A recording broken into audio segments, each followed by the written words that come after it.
En primer lugar, me gustaría dar las gracias a la librería Agapea por albergarnos en estas jornadas Tolkien, también al Esmial de Toleresea, que es la delegación de la Sociedad Tolkien Española aquí en Mallorca, por darme la oportunidad de volver a exponer esta conferencia. La di por primera vez en la Biblioteca Regional de Murcia y desde entonces no la había vuelto a tocar, así que si se me olvida algo, pues espero que me perdonéis. No me atrevo a daros los buenos días, por si acaso Gandalf aparece por la puerta y me hace un juego lingüístico y luego de repente me encuentro pues subida en un pony apestoso con una capa que me queda demasiado grande y sin pañuelo, yendo hacia una montaña solitaria, con lo cual os diré buenas y bien halladas, eso sí. Esta charla que os voy a ofrecer, Tolkien y los cuentos de hadas clásicos, es una exploración de la narrativa de Tolkien comparada con los cuentos de hadas clásicos, qué tropos utilizó de los cuentos de hadas clásicos, y al final también veremos un monstruo que aparece en la obra de Tolkien y que a lo mejor no os habíais dado cuenta de que era un monstruo, pero yo sí, porque soy muy lista. Muy bien. Como Carl Jung formula en esta cita que tenemos aquí, los cuentos de hadas clásicos nos hablan con un lenguaje que apela a lo más atávico de nuestro interior, o sea, utiliza las emociones más puras, el miedo, la esperanza, la aventura y demás, para hablarnos de verdades absolutas, que es una cosa que Tolkien también hacía con su proceso de la mitopoiesis, ¿no? Tolkien era un gran defensor de los mitos. Su mejor amigo C.S. Lewis no, entonces escribió un poema que se llama Mitopoeia, en el cual le contaba que igual que el lenguaje es una invención de la realidad, es decir, nosotros miramos al cielo y vemos una masa incandescente en el cielo pequeñita que está muy lejos y le llamamos estrella, y con esa palabra estrella estamos inventando la realidad. Pues según Tolkien, la mitología, los mitos, eran una invención de la verdad, con lo cual ese es el valor que hay que otorgarle, ¿no? Tolkien mismo era un gran admirador de la forma narrativa de los cuentos de hadas. El 8 de marzo de 1936 impartió una conferencia llamada On Fairy Stories sobre los cuentos de hadas en la Universidad de St. Andrews, en Escocia. Es una conferencia que se hace todos los años y que lleva el nombre de Andrew Lang, que es un folclorista muy importante que Tolkien admiraba, que Tolkien también había leído desde que era pequeñito, ya que poseía su libro, el Red Fairy Book, el libro rojo de las hadas. Hablaremos de él un poquito más adelante. Y en esta conferencia Tolkien le llevó la contraria a Andrew Lang. Es lo curioso, porque claro, a ti te dicen hay que hacer una conferencia en honor a este personaje, y Tolkien lo que hizo fue volver a leerse los cuentos de hadas de Andrew Lang y resulta que le llevó la contraria. Esta conferencia, de hecho, el On Fairy Stories sobre los cuentos de hadas, junto con Beowulf, los monstruos y los críticos, serían las dos obras académicas más importantes de Tolkien, que aún hoy en día se estudian en las universidades. ¿De acuerdo? Realmente el trabajo académico de Tolkien es muy importante, pero estas dos conferencias, digamos que son cruciales. ¿De acuerdo? Habla también de los cuentos de hadas, pero también este contenido es aplicable a su propia obra. Como os he contado, Tolkien utilizó algunas herramientas de los cuentos de hadas en su forma de escribir. Tolkien defendía, en contra de lo que Lang había formulado, que la creación de los cuentos de hadas ocurre mediante la interacción entre el lenguaje y la imaginación.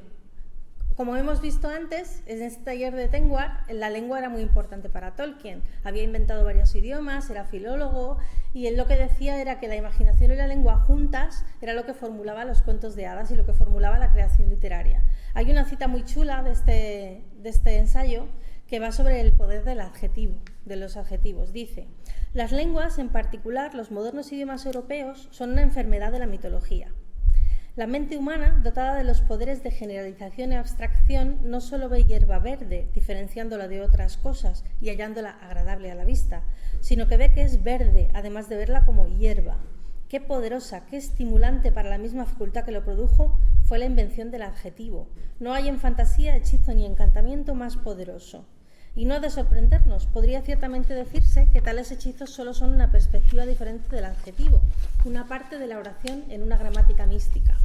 La mente que pensó en ligero, pesado, gris, amarillo, inmóvil y veloz, también concibió la noción de la magia que haría ligeras y aptas para el vuelo las cosas pesadas, como por ejemplo un avión. Es una cosa muy pesada, pero es ligera y apta para el vuelo.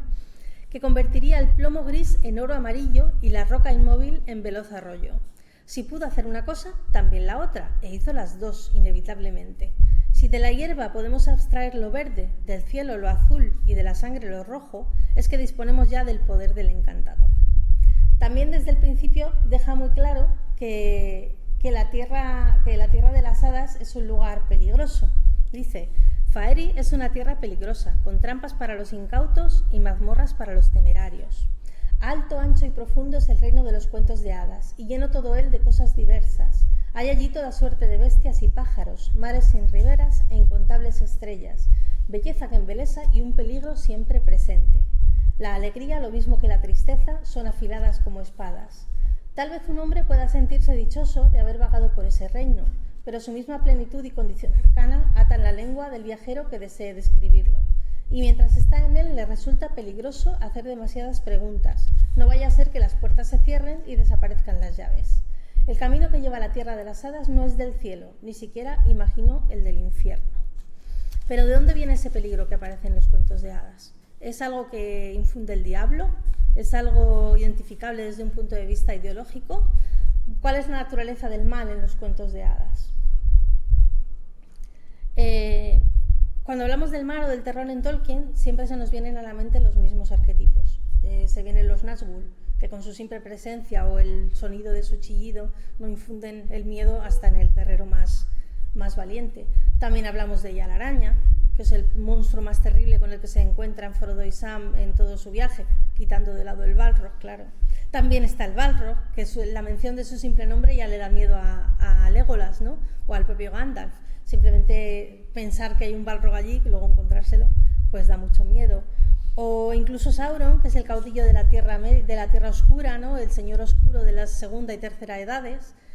Pero todos estos males provienen de un mal mayor, que es Morgoth, ¿no? Melkor, el mal primario de la primera edad, ¿no? La gran sombra, el señor de los destinos de Arda. Del mismo modo, muchos folcloristas y cuentistas de cuentos de hadas se han remitido al diablo, por ejemplo, o a los demonios para buscar este mal en los cuentos de hadas. En Tolkien, el mal y el horror no tienen como única fuente los arcos de Melkor, Sauron o las criaturas que estos corrompieron. Por ejemplo, en Valinor, es que me da el aire y reseca mucho. En Valinor ocurre la matanza de hermanos, los elfos que matan a elfos. Ahí no hay ninguna injerencia de Sauron ni de Morgoth, pero es el mal, ¿no? Turin Turambar, que no ha podido venir a la conferencia, Turin Turambar también es un hombre que voluntaria e involuntariamente hace bastantes cosas muy reprobables, pero tampoco se puede achacar a una voluntad maligna o a una polución maligna, ¿no? todo lo que pasa. Los Eorlingas cazaban a los dunlendinos, ¿no? A los Woses. Gamburigan mismo lo dice, que los cazaban por deporte. Todo esto no tiene nada que ver ni con Morgoth, ni con Sauron, ni con el diablo. Son males mucho más atávicos, más antiguos, más enraizados en la naturaleza humana, ¿no? Este tipo de mal también aparece en Tolkien. Tenemos ahí dos citas muy chulas de las cartas de Tolkien que dicen, aquí está hablando en la primera, está hablando del viejo hombre sauce, ¿vale? Le pregunta a Molly Waldron sobre el viejo hombre sauce, si era un ucorno o si era un serviente de Sauron.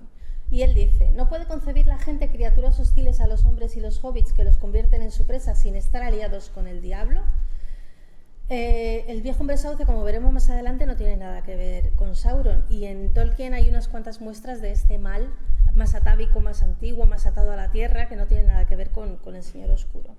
Esta segunda cita está hablando de Tom Bombadil.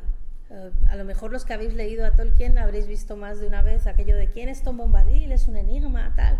Pues sí, es un enigma y según Tolkien es un enigma voluntario. No tenemos que pensar mucho más ni que buscar quién es Tom Bombadil porque Tolkien ya lo escribió así. Dice, como historia, creo que está bien que muchas cosas se queden sin explicación. Y aun en una era mítica debe haber algunos enigmas, como los hay siempre, ¿no? Tom Bombadil es un enigma voluntario. Primero vamos a conocer los grandes cuentacuentos que hicieron posible que Tolkien conociese los mundos del mundo de los cuentos de hadas y después analizaremos más en profundidad la obra de Tolkien. Esto es un LibreOffice, yo trabajo con Windows, las fuentes se han vuelto un poco locas, ¿vale? No me lo tengáis en cuenta. Este señor tan majo que vemos ahí con ese bigote tan guay es Andrew Lang. Andrew Lang era folclorista, era periodista, era escritor, Era poeta, fue el primer traductor de Homero al inglés, historiador y biógrafo, aunque la labor que más nos interesa hoy es la de compilador de los cuentos de hadas, recopilador de cuentos de hadas, ¿no? Era miembro de la Folklore Society y se interesó primero en recopilar los cuentos de hadas británicos, aunque después abrió mucho más el margen y tenía alemanes, tenía noruegos, tenía incluso asiáticos. Estas recopilaciones eran los fairy books que llamó, cada uno tenía un color y se conocen por su color, el Pink Fairy Book, el Crimson Fairy Book, el Red Fairy Book, bueno, ahí lo tenéis, son 12 libros y Tolkien conocía de pequeño el Red Fairy Book, pero más adelante, como le gustó mucho a Andrew Lang, pues se puso a investigar y al final los leyó prácticamente todos, ¿no? Estos dos señores os sonarán un poquito más. Si os digo Jacob y Wilhelm Grimm, seguro que conocéis a los hermanos Grimm. Ellos eran alemanes, grandes investigadores lingüísticos, de hecho. El escritor Clemens Brentano le encarga a uno de los hermanos Grimm, a Jacob, con 20 años, le dice que si puede hacer una recopilación de cuentos de hadas. Y él dice, sí, pero voy a embarcar a mi hermano que tiene 21, a Wilhelm, ¿no? Y entonces ellos hicieron un trabajo muy grande, salvaguardando la esencia de los cuentos de hadas sin adaptarlos, o sea, los dejaron bastante intactos. Cosa que no se puede decir de otros recopiladores de cuentos de hadas, por cierto, que metieron mucho la mano y cambiaron mucho los cuentos, como le pasa, por ejemplo, a Perrault. Perrault tiene cuentos que sí que se han conservado muy bien, pero tiene otros cuentos en los que él metió la mano y cambió bastantes cosas. A finales de 1812 se publica este libro, no os lo voy a leer en alemán porque no sé alemán y seguramente lo asesinaría, pero la traducción del título es Cuentos de niños y del hogar. Recibieron un reconocimiento internacional muy grande, aparte de por la recopilación de cuentos de hadas, también por su trabajo lingüístico, fueron los primeros en hacer un diccionario etimológico del alemán muy completo, y también por la recopilación de mitos teutónicos. Ellos fueron de los primeros que se interesaron en recopilar y en estudiar estos mitos teutónicos. Tolkien les admiraba por estas tres cosas, por los cuentos de hadas, por la lingüística y por los mitos teutónicos. Todos estos tres escritores aparecen mencionados en Sobre los cuentos de hadas. Así que vamos a tomarnos de la mano y vamos a emprender este viaje hacia el mundo de las hadas. Aquí me gusta poner siempre alguna cita sobre los cuentos de hadas que tenga que ver con algún escritor que me gusta, en este caso William Bartlett Yeats. Este poema, The Stolen Child, El niño robado, va sobre los changeling, sobre las hadas robando bebés y dejando otros bebés suyos enfermizos en su lugar, ¿no? Dice, Come away, O human child, to the waters and the wild, with a fairy hand in hand, for the world is more full of weeping that you can understand. Para empezar vamos a hacer como Hansel y Gretel, no como Pulgarcito, y nos vamos a meter en el bosque. Vamos a hablar del bosque viejo. El bosque suele aparecer en los cuentos de hadas como antagónico a la civilización, ¿no? Es un lugar en el que no tienes a quién acudir, dónde ir, y además es bastante hostil para las personas que no saben moverse en este ambiente, ¿no? El bosque viejo es un lugar por el que pasan los hobbits después de ir a Krikava. Ya están aquí los tres hobbits juntos, digamos, los cuatro hobbits, están Merry, Pippin, Sam y Frodo. También están acompañados del gordo Bolger, no me gusta nada lo del gordo, de verdad, Tolkien, Fredegar Bolger. Cuando están en Krikava, Fredegar mismo dice, uy, no me gusta nada que vayáis a entrar en el bosque viejo y tal. Y dice, por ejemplo, le preguntan a Merry, que vive en los Gamos, vive al ladito del bosque viejo. Entonces le dice, Pippin, ¿es verdad todo lo que se cuenta sobre el bosque viejo? Y Merry dice, no, eso son tonterías de viejas que le cuentan al gordo Bolger y que por eso tiene miedo. Pero también añade, pero el bosque es raro, todo ahí está más vivo y es más atento a todo lo que ocurre, por así decir, que las cosas de la comarca. A los árboles no les gustan los extraños, te vigilan, ¿no? Se lo describe como abominable, pobrado, horrible, pesado. Cuando entran en el bosque y se pierden, porque el bosque mismo hace que se caigan ramas y que ellos se extravíen dentro del bosque y vayan yendo hacia un lugar al que no querían ir desde un principio, que es el claro del Tornasauce, empiezan a sentir calor, les agobia la malignidad del bosque, pierden la orientación, luego se dan cuenta de que marchaban sin rumbo, siguiendo un itinerario que otros habían elegido para ellos, al este y al sur, hacia el corazón del bosque y no hacia una salida. Dice Merry de repente, ¿quién puede haber trazado esta senda? Decidme y por qué. Comienzo a desconfiar de veras de este bosque y todo lo que hay en él, y ya creo en todas las historias que se cuentan. Es el primer rito de paso que viven los hobbits, es el primer momento en el que se ponen en peligro, es el primer sitio donde se encuentran con los primeros monstruos, ¿no? Si habéis leído el libro sabéis de quién estoy hablando. Cruzar el bosque viejo es el primer contacto con el mundo exterior, pero también, como os digo, es un rito de paso. En los cuentos folclóricos, normalmente el bosque, según pone aquí J.C. Cooper, dice: entrar en el bosque oscuro o el bosque encantado simboliza traspasar el umbral, el alma que entra en los peligros de lo desconocido, el reino de la muerte, los secretos de la naturaleza o el mundo espiritual en el que el hombre debe penetrar para encontrar el sentido de la vida. Cuando llegan al bosque, el tramo desde la entrada del bosque hasta las colinas de los túmulos, no quebradas, por cierto, edición revisada del Señor de los Anillos, ellos son personajes puros e inexpertos, pero de allí saldrán mucho más fortalecidos. De hecho, de las colinas de los túmulos salen incluso con armas, que les serán muy útiles en el futuro. Sin estas armas, por ejemplo, no se podría haber derrotado al rey brujo, ¿no? Pero antes tienen que pasar estos trances, este problema con el bosque viejo, ¿no? Por ejemplo, tenemos a Caperucita. Caperucita también entra en un bosque, su madre le dice que no se desvíe del camino, pero ella al final, por consejo del lobo feroz, pues se desvía del bosque. La versión original de Caperucita es bastante más cruenta. Caperucita llega a la casa, el lobo se ha comido a su abuela y al final la convence para que se meta desnuda con él en la cama y entonces él se la come, ¿no?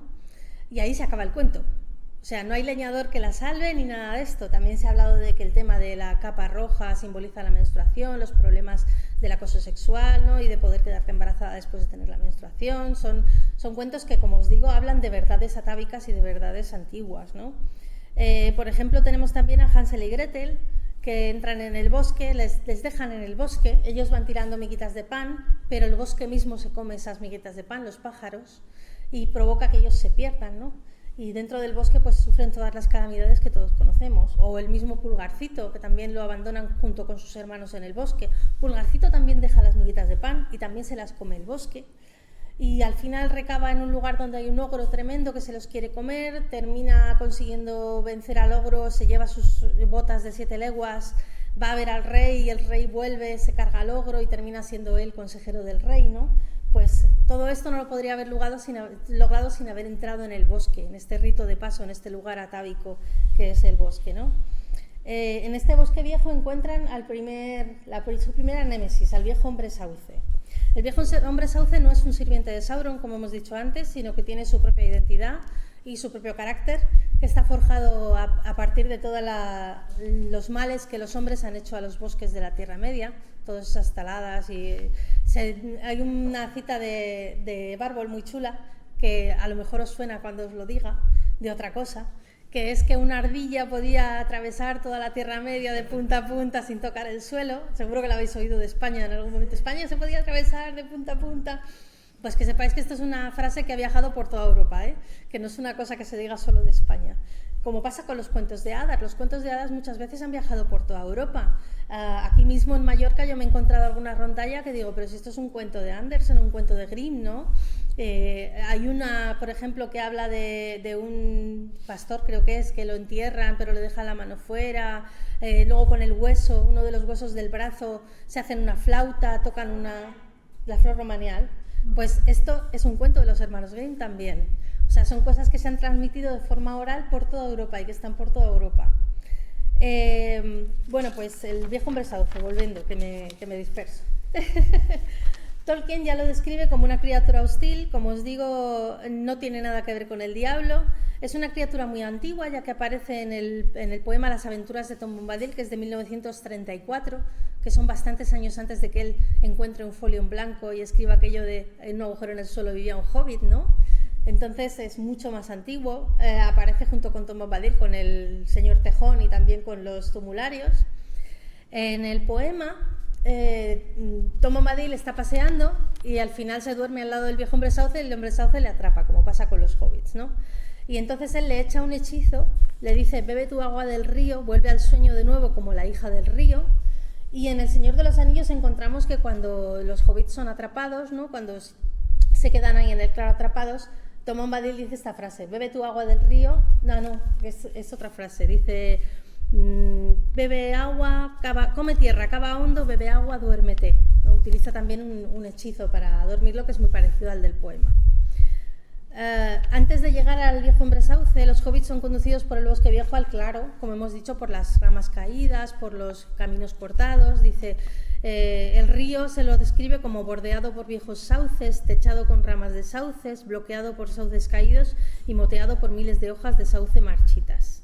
Merry les había advertido que el valle del tornasauce es la parte más extraña de todo el bosque, el centro de donde vienen todas las rarezas, por así decirlo, ¿no? Y Sam consigue rescatar a Frodo porque Sam no se fía de la voz del sauce. La voz del sauce les canta y les hace dormirse, les molestan las moscas, hace calor, y esa parte del tornasauce se les antoja muy fresquita, y entonces se echan a dormir al lado del sauce, pero Sam no se fía.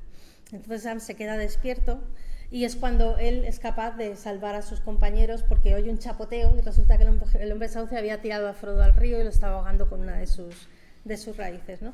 Una vez en casa de Tom Bombadil, aprenden que el viejo hombre sauce tiene el corazón podrido, pero una fuerza todavía verde, y era astuto y ordenaba los vientos, y su canto y su pensamiento corrían entre los árboles de ambos lados del río. Cuando leo aquí son citas textuales, ¿de acuerdo?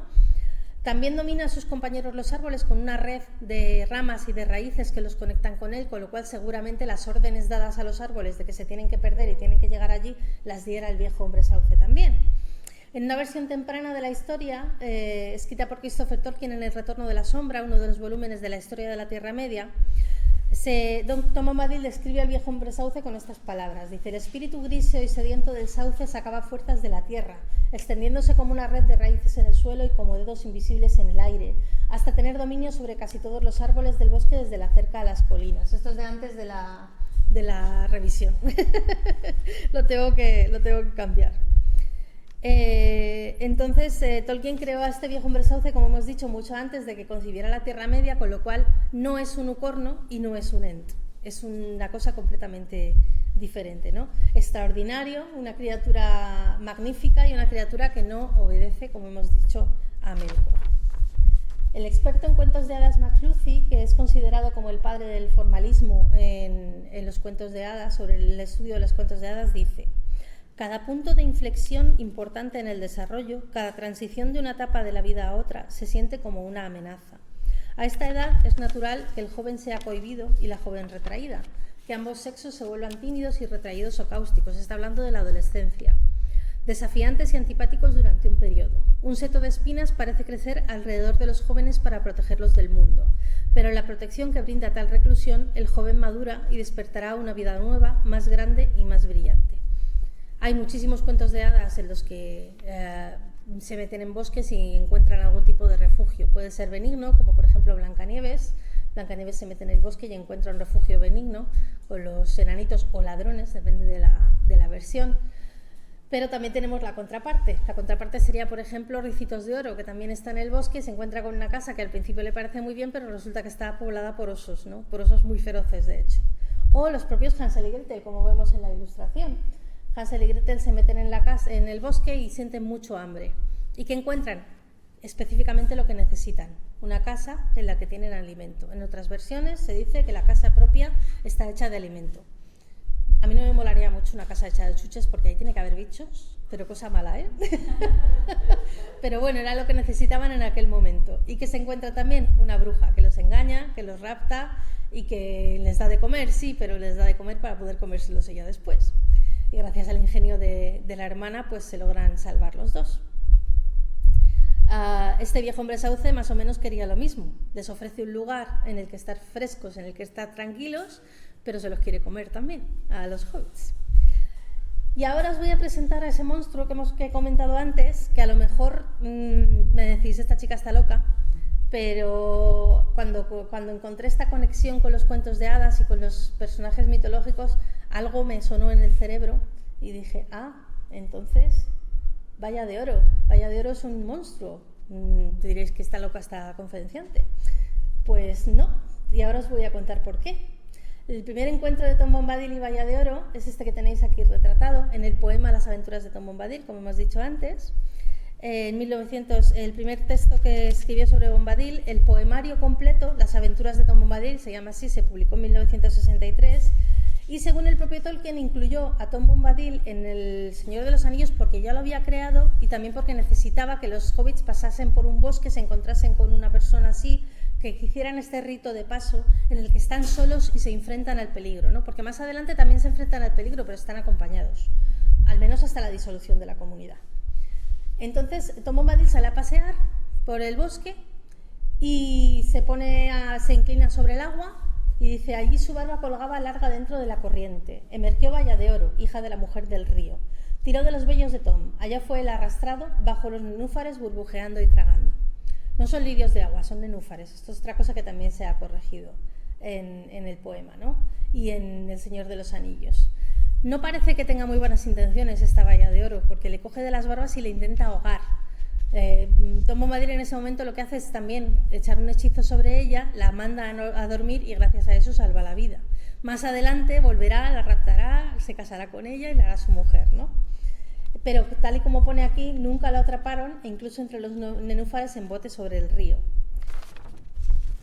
En el prólogo a las aventuras de Tom Bombadil se dice que este poema, que prácticamente todos los poemas del libro de las aventuras de Tom Bombadil son poemas hobbits, y seguramente este venga de los Ragamos, que es la zona de la que era Merry, que está pegadita a la cerca, ¿no? La cerca, que es esa valla que construyen los hobbits para librarse del peligro del bosque viejo, porque el bosque viejo intenta hacerse con la cerca creciendo hacia allá y los hobbits solamente gracias a las hachas y el fuego consiguen dominar al bosque viejo y mantenerlo al otro lado de la cerca.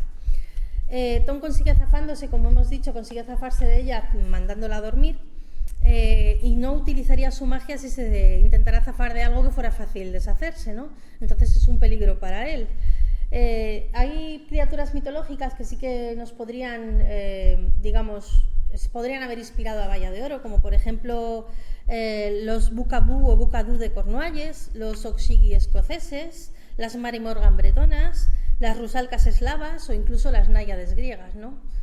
Aquí en España tenemos también unas cuantas criaturas mitológicas que se podrían parecer a Valla de Oro, ¿no? Como por ejemplo las mouras, las xanas. Aquí en Mallorca tenemos a la Mariengancha, que me encanta, por ejemplo.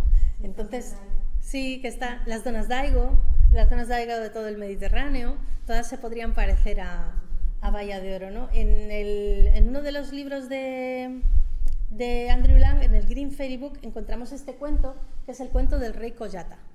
El rey Collata no había manera de que tuviera hijos, entonces lo que dice es, le dice a su mujer: voy a hacer un viaje de un año por todo mi reino y después volveré, a ver si con esto pues yo reflexiono lo suficiente, mi naturaleza cambia y podemos tener un hijo. Este rey tenía una barba muy larga que le llegaba más abajo de las rodillas, ¿de acuerdo? Entonces hace este viaje y en el viaje de vuelta, ya llegando a su casa, de repente hay un día que hace muchísimo calor y sienten una sed horrible, entonces acampan y el rey Collata va en busca de un río y se encuentra una especie de pozo, una laguna en la que hay agua y en el fondo ve una copa. Entonces él coge con la mano, alcanza la copa, pero cada vez que llena la copa se vacía, no tiene agua. Esto a lo mejor os sonará de Harry Potter, ¿no? Ese lugar en el que hay que beber, la concha no coge el agua, ¿no? Bueno, pues lo que hace él es inclinarse, mete la barba en el río, bebe directamente de la laguna, se sacia, se refresca, pero cuando va a salir del agua, algo le está cogiendo de la barba, de la parte de abajo. Como vemos aquí lo han pintado como si fuera una especie de ogro, ¿no? Y este ogro le dice que le soltará la barba solo si, cuando él vuelva a casa, si encuentra algo nuevo, que se lo entregue. El rey, claro, le dice que sí para que lo pueda soltar, y el rey, cuando vuelve a casa, resulta que su mujer ha tenido un hijo. Que esto es un tropo muy común en los cuentos de hadas. Todo el tema de tener un hijo sin darte cuenta y que lo tienes que entregar. Por ejemplo, si habéis leído Andrzej Sapkowski, el Witcher, el niño de la sorpresa, ¿no? Es más o menos el mismo tropo, es exactamente, prácticamente el mismo tropo. Pero todo esto, todas estas donas que hemos mencionado, todas estas náyades y demás, a mí no me convencían. A mí lo que me convenció fue cuando descubrí una criatura de la mitología escandinava, que es el Nokke. El Nokke aparece en la mitología germánica y en la mitología escandinava. ¿Qué es un Nokke? Es como os digo, una criatura de la mitología escandinava que normalmente se los describe como ancianos de largas barbas que viven en ríos y que también son peligrosos porque también tienen la afición de la antropofagia, ¿no? Les gusta mucho esto de comer personas. También tiene su contraparte femenina, que son las nixes. Las nixes son un poquito más bondadosas Y aquí tengo una cita del Diccionario Universal de Ángeles, Demonios, Monstruos y Seres Sobrenaturales, que es una obra muy recomendable y que seguramente podréis pedir aquí en Agapea para que os la traigan. Y que dice así, eran consideradas las nixes como criaturas de belleza cautivadora. Sentadas al sol, junto a las aguas, peinaban sus largas y rubias cabelleras. Si os acordáis de Bahía de Oro, también aparece peinándose su rubia cabellera.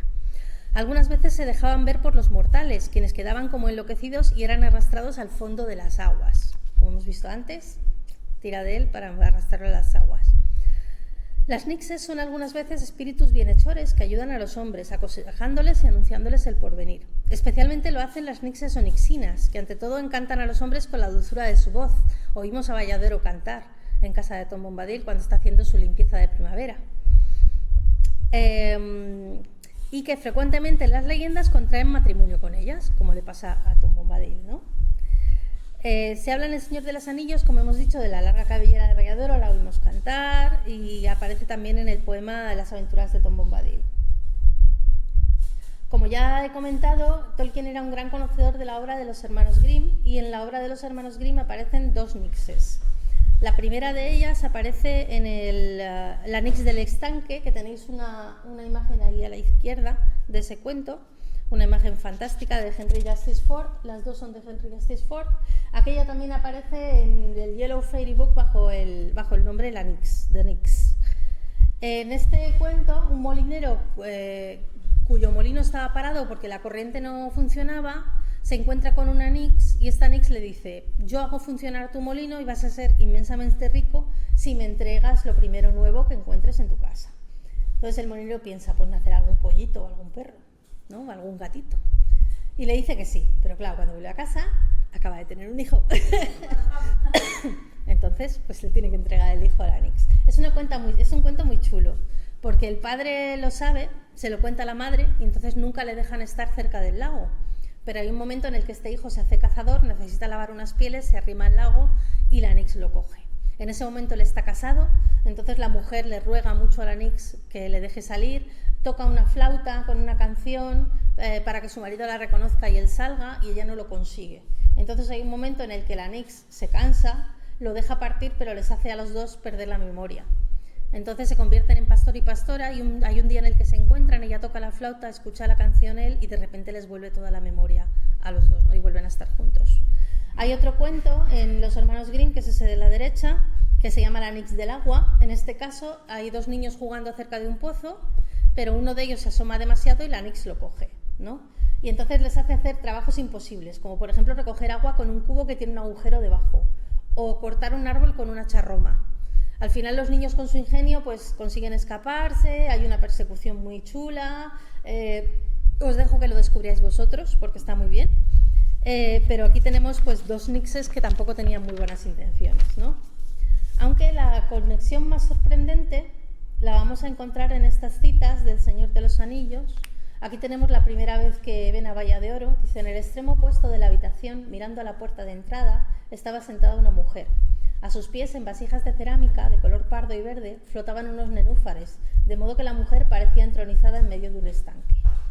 Pero antes de que pudieran decir una palabra, la joven saltó ágilmente por encima de las fuentes de nenúfares y corrió riendo hacia ellos, y mientras corría, la túnica verde susurraba como el viento en las riberas floridas de un río. Antes hemos visto también a Tom Bombadil acercarse a Bahía de Oro y dicen que nunca le habían atrapado. ¿Dónde? Entre los nenúfares. Los nenúfares son el cebo que utilizan los Nokken para pescar a las personas. Imaginaos, por ejemplo, a un joven que ve un nenúfar y dice: esto para mi novia, pues muy bien, muy bonito, le va a encantar el regalo. Se inclina, coge el nenúfar y entonces, como veis aquí en este cuadro de Theodor Kittelsen, el Nokken tira del nenúfar y lo atrapa, y lo ahoga y se lo come. En Inglaterra reciben los nombres de Nixie o Nix, en Finlandia se los llama Noki, en las Islas Feroe se les llama Nikur, Países Bajos los Nicker, Noruega Nokonik. Como veis, todas las palabras se parecen muchísimo. En Alemania superior y central se los llama los Hackermann, los hombres del gancho, porque utilizan un gancho para atrapar a estas presas, ¿no? Esta palabra que tenéis ahí, Nikkor, es un término en inglés antiguo que aparece en el Beowulf y que se suele traducir como bestia de agua o monstruo de agua. ¿vale? Como veis, aparecen un montón de mitologías. En Suecia se los llama Nekrosveksta y en Noruega se los llama Nokkerose. Los dos no se les llama así, es el nombre de los nenúfares. Los dos significan lirios de la noche o rosas de la noche, ¿vale? Entonces, como veis, los nenúfares están muy atados a lo que es la historia de los noque, ¿no? De los noken. En el poema de las aventuras de Tom Bombadil, cuando se casan Balla de Oro y Tom Bombadil, ella lleva como guirnalda No me olvides y nenúfares rojos, flag lilies que se llaman, ¿no? Y también ahí llega un cinturón cuando llegan a casa de Tom Bombadil que tiene estos nenúfares rojos. Los nenúfares rojos en concreto tienen una leyenda, que es una leyenda también sueca, que es esta leyenda que tenéis aquí. La versión completa dice: en el lago de Fagersta había una vez un pescador muy pobre que tenía una hermosa hija. El pequeño lago le proporcionaba poco pescado y el pescador tenía problemas para mantener a su pequeña familia. Un día, mientras el pescador estaba pescando en su pequeño cayuco de roble, se encontró con el Nokken, quien le ofreció buenas capturas magníficas si el pescador le daba a cambio su hermosa hija el día en que ésta cumpliese 18 años. El pescador, desesperado, accedió y le prometió al Nokken a su hija. El día en que la muchacha cumplía 18 años, bajó a la orilla a encontrarse con el Nokken. El Nokken le pidió gustosamente que caminase con él hacia su morada en las profundidades, pero la muchacha desenvainó un cuchillo y dijo que nunca la tendría viva, y se clavó el cuchillo en el corazón y cayó muerta al lago. Entonces su sangre coloreó los nenúfares de rojo y desde ese día algunos nenúfares del lago entre los bosques son rojos. Esta leyenda, el lago Fagersta está en una zona que se llama Tiveden, como veis ahí Tiveden. Tiveden hoy en día es un parque natural, con lo cual está protegido, está prohibido coger los nenúfares rojos, con lo cual yo supongo que el Nokken se ha mudado a otro lago, porque se ha quedado sin sustento, ¿no? Pero bueno, esta es la historia de los nenúfares rojos que también están unidos a Balla de Oro. Quizá Balla de Oro necesita en concreto los nenúfares para sentirse en casa, cuando está en casa de Tom Bombadil. Quizá su madre, la mujer del río, sea un Nokken que está llorando amargamente desde que su hija se casó, como aparece en el poema. Quizá por ello Tom Bombadil, como explica el Señor de los Anillos, había ido a recoger los últimos nenúfares de la temporada cuando se encuentra a los hobbits. Si os acordáis, los lleva encima de una hoja. Y quizá por ello también Balla de Oro se encuentra entronizada como una reina en unas fuentes que parecen un lago, ¿no?, que tiene estos nenúfares a sus pies, porque está, digamos, atada o vinculada con este monstruo de la mitología escandinava y de la mitología germánica, que es el Nokken, ¿no? La reverencia y el valor que Tolkien le demuestra a los cuentos de hadas incluye también el respeto e incluso el miedo que causa su lectura. Si leemos el Herrero de Button Mayor, por ejemplo, en el Herrero de Button Mayor él puede entrar en el reino de las hadas, pero ve cosas hermosas pero también cosas terribles. Hay un momento en el que, por ejemplo, él está en una playa y aparecen un montón de elfos desembarcando y él siente muchísimo temor porque hay un vendaval y además los elfos están encolerizados, ¿no? Entonces también existe este miedo dentro de los cuentos de hadas. Así Tolkien se convierte en el creador de un texto que usa la narrativa de los cuentos de hadas. Este texto, por ejemplo, de hecho, es uno de los más apreciados hoy en día. También hay gente que lo considera un cuento de hadas, El Señor de los Anillos. Pues ¿qué es la vida sino una sucesión de maravillas y terrores, mentores y monstruos, esperanzas y amenazas? Una mente curiosa y un corazón aguerrido no querrían otra cosa. Y como dice Celeborn en El Señor de los Anillos, no desprecies las tradiciones que nos llegan de antaño. Ocurre a menudo que las viejas guardan en la memoria cosas que los sabios de otro tiempo necesitaban saber. Muchas gracias por vuestra atención y si tenéis alguna pregunta, pues aquí estoy. Muchas gracias.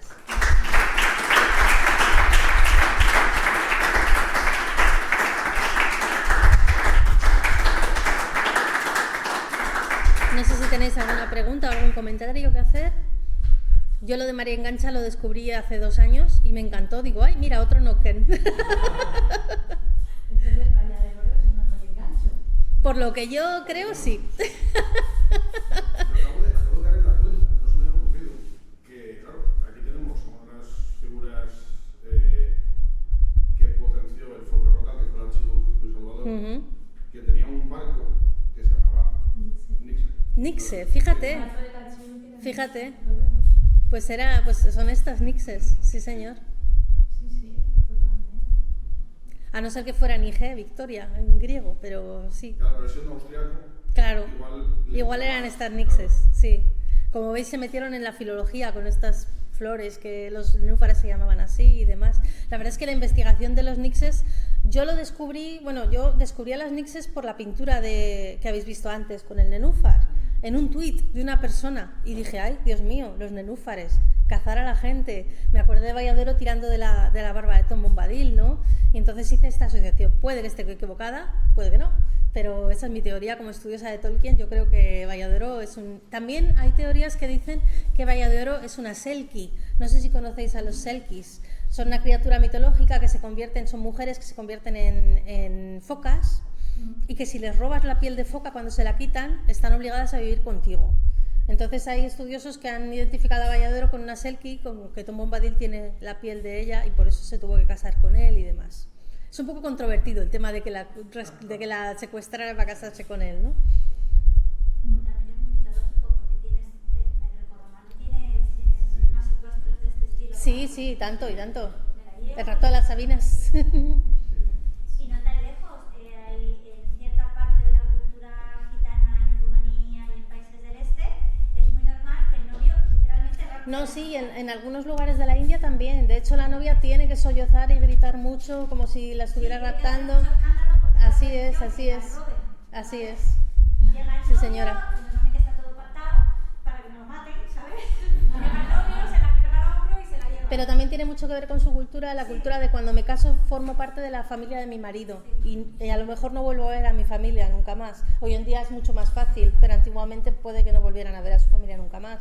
Entonces, claro, el tema este de sacarlo de su familia, sí.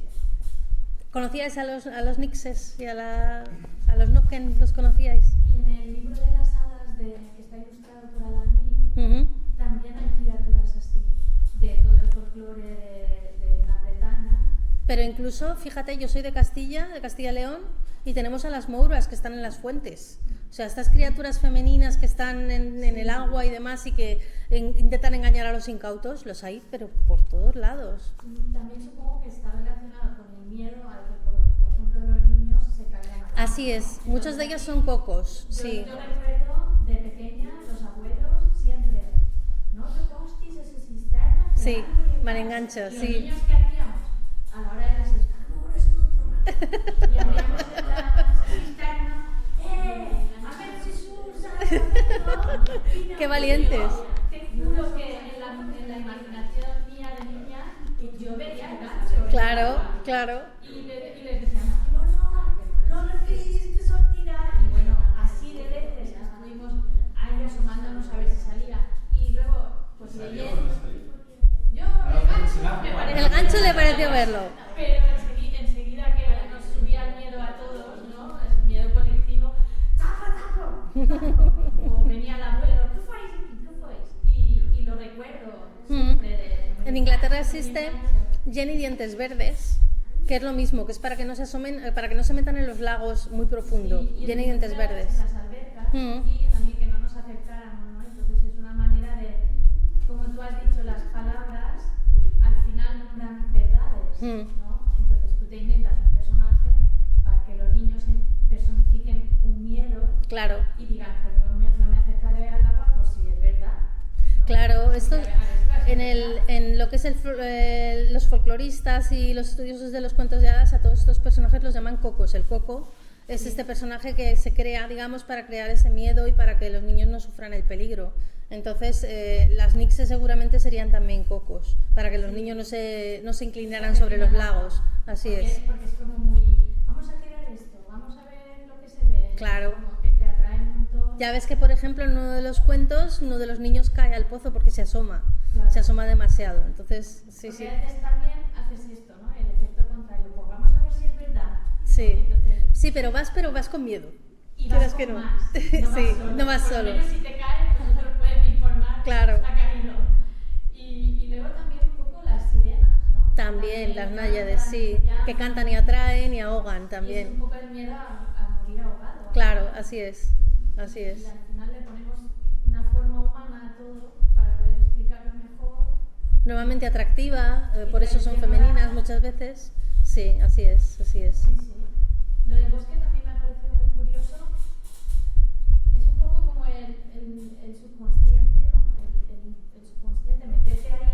Sí. como el océano profundo, ¿no? A ver qué hay. A ver qué hay. Y a veces te pierdes. Tienes a veces que sales pasar, con sí. herramientas nuevas, hay pruebas dentro. Pero siempre sales con una experiencia que no tenías antes. Normalmente los personajes entran siendo, pues eso, inocentes, teniendo poco mundo, digamos, y siempre salen con una experiencia o no salen, como Caperucita. Y muchas veces con herramientas nuevas, sean psicológicas, físicas o sean también herramientas en sí, como las espadas de los hobbits, ¿no? Pero también salen con un poco de callo, digamos, del bosque, salen con un poco de experiencia. Como en los videojuegos, ¿no? Como en los videojuegos. Acumulando herramientas para poder ir pasando las pantallas. Pues igual, sí. Hay un libro que se llama Mujeres que corren con los lobos, Me suena. de Clarissa Pinkola. Es una mujer que es psicoanalista Ujú. y de Estados Unidos, pero ella tiene un árbol genealógico multicultural.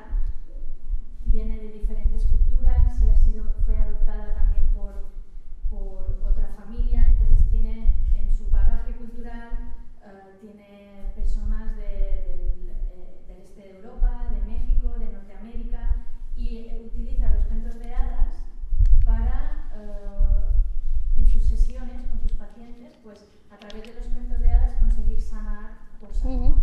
Y en el libro de Mujeres que corren con los lobos, cada capítulo está dedicado a un cuento de hadas concreto. Hay uno sobre las selkies, la mujer con piel de foca, y otros temas.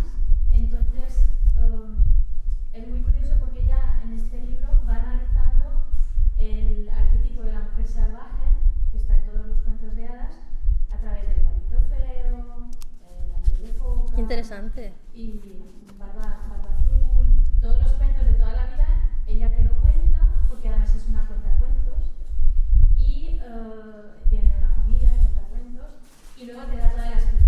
Es un libro gordo, muy denso, que hay que ir leyendo por capítulos a ratitos, porque hay muchísima información, pero todo tiene mucho sentido. Y hay uno de los cuentos es un cuento ruso que se llama Vasalisa la Sabia, y está la Baba Yaga. La Baba Yaga, sí. El bosque también, que le pone pruebas que no puede conseguir, Sí. y la muñeca suya le ayuda, y también es esto del bosque, ¿no? La Baba Yaga con su casa con patas de pato. gallina, Sí. que sale en el cuento de Tom Raider. Yo flipé, porque un día en mi pues estaba con el videojuego. vídeo de Tom Raider, de la chica esta, ¿cómo se llama? Ella. Lara Croft. Lara Croft, y en el videojuego de repente veo la casa con las patas de gallina que va cambiando de sentido, digo, ¿qué hace la casa de Baba Yaga ahí? O sea que al final, ahora ya, todo esto también está entrando en los videojuegos. Sí. Y si has Por leído ejemplo, hay una cuentos, saga de videojuegos que se llama God of War, que tienes mogollón de mitología. Empieza con la griega, termina con la vikinga de momento. Sí. Los juegos no podéis conseguirlos aquí, pero el libro de Mujeres Sí. que corren con lobos lo podéis comprar en el lugar. sí, es súper interesante. No, sí, según me lo cuentas, sí. Y tiene mucho que... Y ves, además ella te cuenta, por ejemplo, piel de foca, luego te dice, pues en la versión de los inuit de Canadá pasa esto, y en la versión el norte en Islandia lo cuentan así. Ah, qué interesante. O sea, lo he investigado. Diferentes variantes, y luego va analizando todo el tema de esto, ¿no? Por ejemplo, si Caperucita, lo de la capa roja está relacionado con la menstruación, lo del secuestro de la piel de foca, esto, que está la película, está la canción del mar. Sí, la conozco. Canción que es piel de foca, Sí. selfies, y eso. Pero es muy interesante, de Clarissa Pinkola. Mujeres que corren con Y luego lobos. hay un escritor español que ha escrito un diccionario un recopilatorio sobre los seres elementales de España. Se llama Jesús Callejo. Sí, y ahí también debe salir todo el tema. Sí, Jesús Callejo hizo también Lobos, hadas, Sí, esos son fantásticos. No hay manera de encontrar la edición que yo leí en la biblioteca, que me los leí los tres. Pero también hizo uno de criaturas mitológicas de Castilla y León, ilustrado por Tomás Hijo, que yo pensaba que en mi tierra se había perdido todo, porque ya sabéis que en el tema de la meseta la religión aplastó mucho todo esto. Y en los lugares donde se conservan más cosas son los lugares un poco más aislados, Asturias, País Vasco, ¿sabéis? Ahí, o que el trabajo que tuvo aquí, el que hizo las rondallas, gracias a él se conservan, pero si no se habrían perdido. Yo pensaba que en Castilla y León no había nada y hay un montón, Sí. pero porque lo hizo esto Jesús Callejo con Tomás Hijo. Sí, sí, sí. Sí, tiene muy buena pinta. Yo le escucho en la escóbula de la brújula y tiene pinta de ser muy majo. Hablé con él para traerlo, Ujú. porque más nos conocemos hace años y de repente hemos quedado en que si viene tomarnos cervezas. Lo de presentar el libro nuevo ya veremos. Ah, sí, el libro nuevo yo lo tengo y me lo he leído entero, sí. Pues Está muy bien. Por Tomás Hijo, si no recuerdo mal. Este último. No. El anterior. No, ¿cuál? Este no, seguramente el anterior. El de las... El de las cosas curiosas y... Este no. Sí, pero seguramente tienen más colaboraciones. Dime, Elena. ¿Crees que se están perdiendo fábulas y cuentos Sí, por supuesto. a favor de la tecnología? Sí, por supuesto. Tú ten en cuenta que muchas de estas fábulas y cuentos son orales. Entonces hay que hacer un esfuerzo para transmitirlas. Y hoy en día es todo más visual, electrónico Yo que... recuerdo en mi infancia que mis padres tenían en casa, para mi hermano y para mí, fábulas de Sopo. Sí. Y yo no las he vuelto a ver, o no las veo, o no las veo tanto. Hombre, Voy a ahora... casas con niños de otro tipo de libros, pero estos no los veo. También hay que ver que cada vez yo creo que más niños leen, cada vez más niños, pero sí que es verdad que la literatura infantil tiene muchísima variedad hoy en día. Lo clásico no tira tanto. Los clásicos, Lo clásico no tira tanto, sí, es verdad. otra vez, entonces, hace muy poco, Incluso hay hicimos clásicos una narrativa revisados de la- por... sí, Sí, de la historia de toda la vida, la mayoría las hemos leído, de la liebre y la tortuga. sí. Y la niña no sabía de qué le hablaba. Digo, bueno, le dije a su madre y le dijo, yo ponte la fábula del Sopo y se la... Y luego tienes también las versiones actuales de los cuentos, en las que, por ejemplo, el tema de San Jordi, por ejemplo, te cuenta que la princesa también era guerrera, cosas de estas, ¿no? Entonces también se va perdiendo un poco, sí. Hay una edición muy chula de los hermanos Grimm, que son los cuentos completos tal y como salieron en la primera edición, pero está en inglés, es anotado, que se te cuenta absolutamente todo. Y al final esto es un nicho más pequeño, la gente que busca lo que son las versiones originales de los cuentos. Sí, pero es una pena porque, claro, siguen siendo historias que tienen mensaje, son mensajes que ahora mismo también son válidos, ¿vale? Y que ya no están llegando. Entonces, también es una brecha generacional de nosotros con ellos. Pero luego también tienes otra cosa que son las canciones infantiles.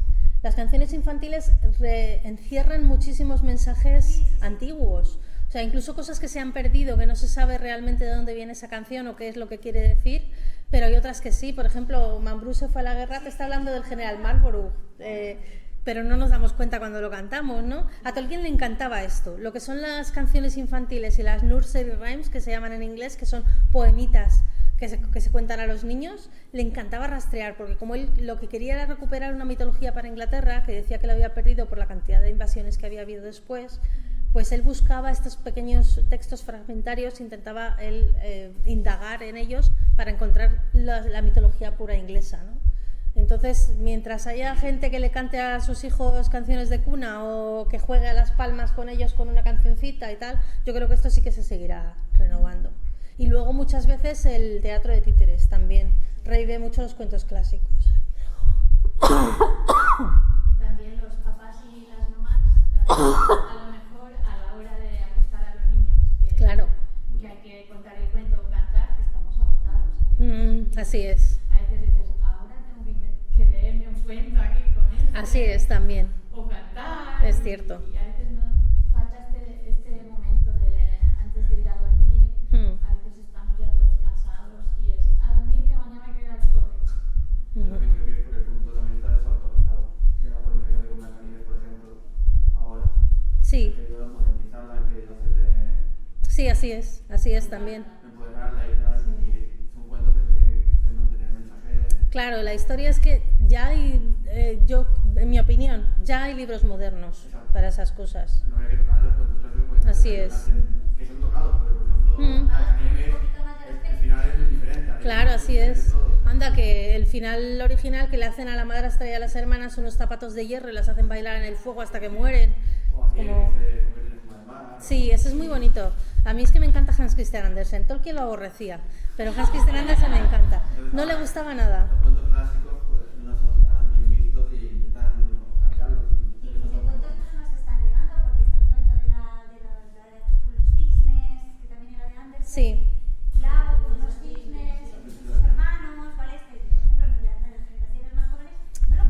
hablamos de Andersen, eran cuentos suyos, no eran cuentos populares, ¿eh? No eran populares, pero son historias que ya serían clásicos para nosotros. Sí, claro. Y tampoco están llegando. Es decir, que lo que fue nuevo y ahora ya está. También es verdad que te digo una cosa, tampoco hay que infantilizar los cuentos populares. O sea, Tolkien eso lo aborrecería también. Es que hay cuentos que son muy bestias. Sí, eso sí. Entonces, Pero porque no solo... Porque los cuentos no eran solo para niños. O sea, eran también literatura en general. Y ahora, Hay una edad para ser bestias con ellos. Sí, también. Hay una época donde ciertas cosas les fascinan. Aproveche esa edad para contarle ese cuento. Pero yo tengo la idea es que creo que era más entretenido a los niños que pueden ver en cualquier momento o les ponen muy fácil para que se confiaran en el tal, ¿no? Lo que hemos dicho de Caperucita, para que no se moviera del camino y para que no se dejara engañar, se contaba ese cuento también. También pensar una cosa, ha cambiado mucho el acceso al entretenimiento, por decirlo de alguna manera. Así es. El contar cuentos, ahora lo tenemos muy relacionado con los niños, pero hace 50, hace 100 años o antes, no era tan fácil el acceso a los libros, el acceso, no había medios de... Las historias se contaban y eran historias que después se pasaban a ser para niños, pero yo creo que las historias se contaban para todo el mundo. Claro que sí. Son cuentos del hogar. Eran La gente historias cocina de hogar porque cocina, en algunos momentos, de la misma forma que la gente pues iba a las fiestas a bailar, a cantar, en algunos otros momentos eran momentos más recogidos. Por ejemplo, donde era otro tipo de historia. En Castilla hay una tradición muy bonita que son los pliegos de cordel, que eran los cuentos que contaban los ciegos con el... Los cuentos de ciegos, sí. Pues esto era para todos los públicos, no era solo para niños. No tenían por qué ser tan light o ser tan- Claro, así es. Muchas veces incluso se contaban cosas de actualidad. Entonces, a mí me encanta, uno de mis musicales favoritos es Sweeney Todd, por ejemplo, no sé si conocéis Sweeney Todd. Pues en Valencia, en un periódico, se publicó a mediados del 18 que había un barbero que había matado a gente en Valencia, tal y cual, que es lo mismo, había viajado esa historia. Había viajado esa historia y se había implantado también en Valencia, como si fuera real y de Valencia, ¿no? Entonces, porque son cuentos que viajan, y viajan con esto, con la narración oral. Lo que dice él es verdad. Yo le pensaba alguna vez, digo, faltan cuentacuentos para adultos Sí, y para abuelitos. Así Porque es. Digo, los abuelos que están en las residencias, que nos han contado cuentos a todos, ¿qué les cuentan los cuentos a ellos, no? Para esto Jesús Callejo es muy bueno. Para como completar el círculo y ahora te lo contamos a ti. A ti, sí. Es una idea muy bonita. Porque son cuentos que a veces no son solo para los niños. Y hay cosas que ahora, en los cuentos originales, todo ahora tiene que ser políticamente correcto, cuidado con no ofender a nadie. Claro, tú lees Las rondallas mallorquinas, lo lees y dices, madre mía, tío, Hay de todo. el abuelo contándote esto a oscuras, porque no había luz eléctrica, al lado de la chimenea y contándote esto. Yo recuerdo estar sentada en la rodilla de los abuelos y tal, y que te cuenten. contarlo e interpretarlo. Sí, Bueno, que te las- cuenten que la madrastra de los rondales tenía un catero lleno de trozos humanos y ojos y no sé qué, y que si venían en un enganche te estiraba y todo esto, digo, madre mía, te voy a dar un miedo. Sí, así Ni es. casi nada, y ahora sal fuera y vete al baño, solo. Mi padre siempre cuenta que en el pueblo le decían, con 6 o 7 años le decían, anda, vete y ata la cabra a un árbol, que duerma ahí y mañana la volvemos a llevar a pastar. Y de yo veía hombres detrás de todos los árboles. Porque no había Sombras. luz en las casas. Sí, así es. Entonces, claro, tú imagínate estos cuentos bestias, con trocitos muy bestias, políticamente incorrectos Sí. ahora mismo, Claro, también por lo que eran para bebés, para... porque eran para adultos Y también. porque antiguamente pues no había el entretenimiento que había ahora y Claro. los adultos pues se entretenían así. Así es. Sí. Bueno, eran niños de 5, 6, 10 años. Mi padre contaba que con 6 o 7 años mi abuelo les dio 4 o 5 ovejas a él y a su hermano y las tenían que salir por la mañana, Sí. sacar las ovejas, asegurarse de que no las perdían y que ahora volver. Sí. ¿Vale? Cuando estaban en Extremadura. ¿Por qué?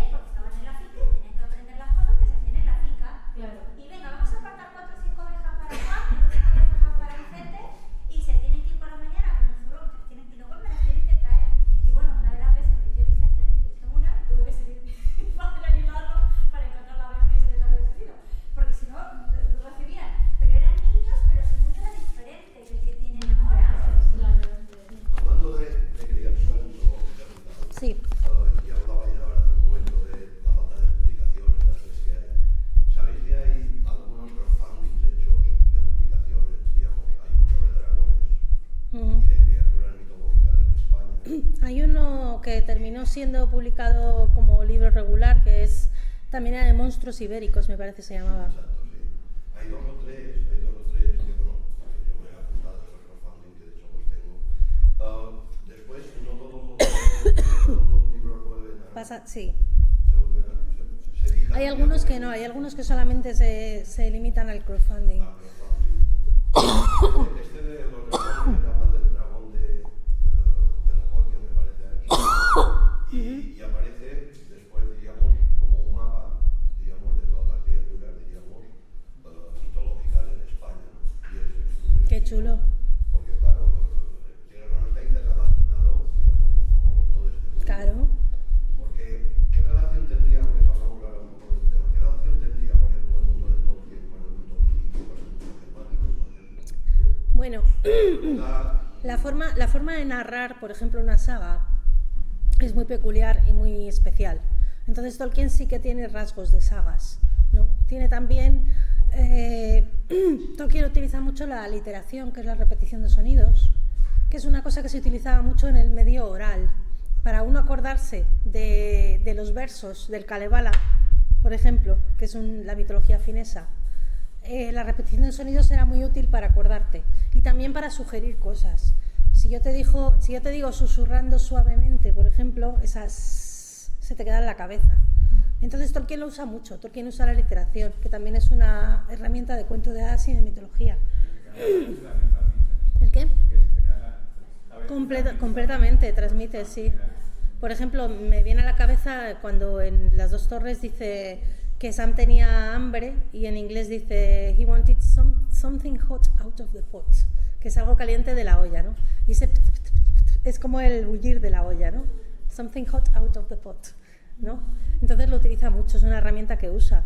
Y luego aparte sí que tiró a lo mejor de algunas cosas, por ejemplo, una cosa que dice mucho la gente que acaba de empezar en el mundo de Tolkien o que no ha empezado pero quiere molestar a los fans de Tolkien es, ¡buah! Pero si copió todos los nombres de los enanos, del Voluspa, si te dicen el Voluspa ya tienes un nivel, ¿no? De la mitología nórdica.